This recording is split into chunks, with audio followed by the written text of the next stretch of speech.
नमस्ते, तपाईहरुलाई take YouTube च्यानलमा स्वागत छ। र आज तपाईहरुलाई म डिजिलिङ राउटरको पासवर्ड चेन्ज गर्ने तरिका सिकाउन गइरहेको छु। र यसमा हामी सिक्ने छौं डिजिलिङ राउटरको पासवर्ड कसरी चेन्ज गर्ने र यसलाई हाइड कसरी गर्ने।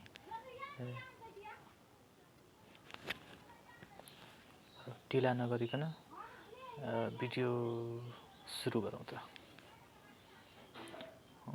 पहिलो सर्वप्रथम त हामीले राउटरको गेटवे हेर्नुपर्ने हुन्छ। मेरो अहिले वाइफाई को नाम चाहिँ एफटीटीएस भनेर आइरहेको छ हैन।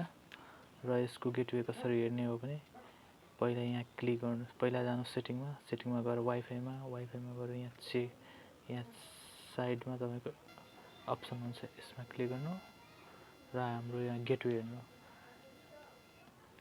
मेरो केसमा अहिले यो हुन त 1.1 हुनु पर्यो, त मैले आईपी चेन्ज गरेर 11.1 भएको छ। र यही गेटवेलाई त हामीले अब क्रोम ब्राउजरमा गएर यही आईपी लाई हामी यहाँ टाइप गर्ने छौं।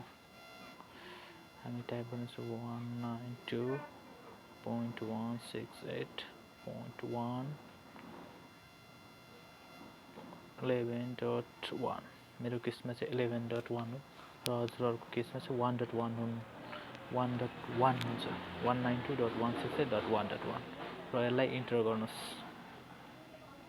इन्टर गर्ने बित्तिकै तपाईको मोबाइलमा वेब लगइन भनेर वेब लगइनको पेज खुल्नेछ। र युजर नेममा तपाईहरुले हाल्नु पर्ने हुन्छ युजर नेम युजर,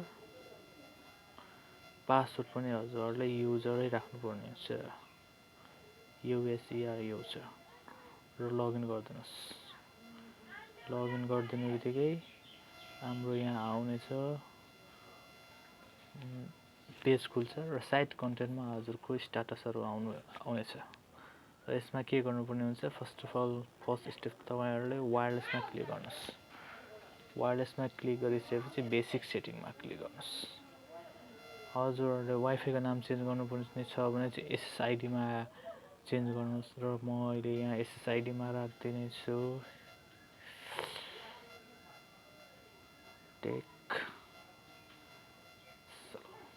टेक सलाम। र यसलाई एप्लाई गर्दिनुस्। एप्लाई गर्ने बित्तिकै हजुरहरुको वाइफाई डिस्कनेक्ट हुनेछ। र वाइफाई लाई फेरि कनेक्ट गरिहालौं।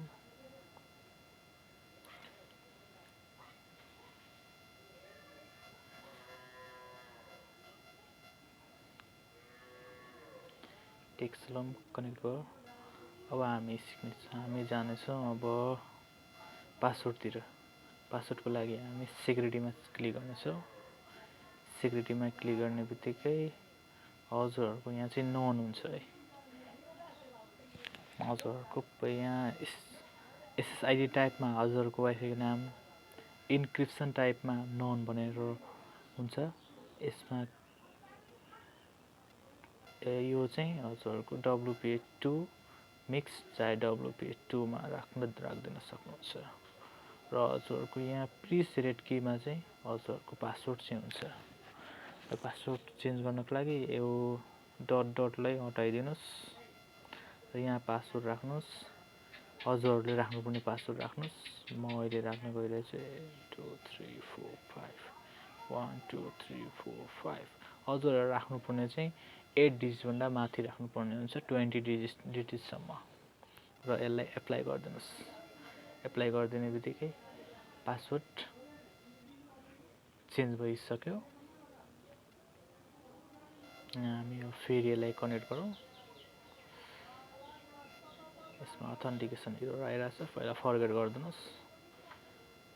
अनि वाइफाईमा क्लिक गरेर हजुरले राख्नु भएको अहिले पासवर्ड राख्नुस्। 12345 मेरो केसमा 12345 2 टाइम राखेको थिएँ।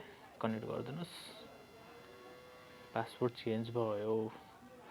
अब हामीले सिक्नुपर्ने चाहिँ वाइफाई हाइड गर्ने तरिका। हाइड कसरी हुन्छ भने पहिला आउनुस् वायरलेसमै, बेसिक वायरलेस। बेसिक सेटिङमा गइसकेपछि एडभान्समा आउनुस्। हजुरहरुले मेन चाहिँ आउनुपर्ने एडभान्स। एडभान्समा हजुरहरूले यहाँ हेर्नुहोस्, यो अरू सेटिङलाई कुनैले पनि नचलाउनुहोस्। यहाँ हेर्नुहोस् ब्रोडकास्ट एसएसआइडी, यसलाई चाहिँ डिसेबल गरिदिनुहोस्, एप्लाई गरिदिनुहोस्। एप्लाई गरिदिएपछि हाइड भयो। अब अहिले मेरो केसमा त पहिले नै कनेक्ट थियो र अटोमेटिक कनेक्ट आयो। हल्का नाम चाहिँ चेन्ज गरौँ।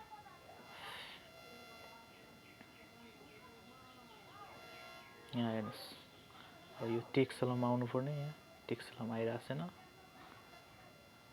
नट एभेलेबल नट, रिफ्रेस गर्दा पनि आइरहेको छैन। अब यसलाई गर्नुपर्ने हुन्छ एड नेटवर्क। अब यहाँ तपाईँहरूले वाइफाईको नाम चाहिँ राखिदिनु पर्ने हुन्छ, टेक, मेरो केसमा क्यापिटल थियो। सेक्युरिटीमा हजुरहरूले WP2 प्रिसेट के राखिदिनुहोस् र यहाँ पासवर्ड राखिदिनुहोस् 1 2 3 4 5 6 1 2 3 4 5। यहाँ हेर्नुहोस् वाइफाई कनेक्ट भइसक्यो र हाम्रो नेटवर्क हाइड भइसक्यो। अब हाम्रो नेटवर्क अरूले हेर्न पाउने छैन र हामीले चाहिँ खास गरी हाइड गर्दाखेरि चाहिँ के हेर्नुपर्ने हुन्छ भने यो वाइफाईको नाम चाहिँ याद गर्नुपर्ने हुन्छ र हाम्रो मोबाइलमा सो गर्दैन, यसलाई एड गर्नुपर्ने हुन्छ।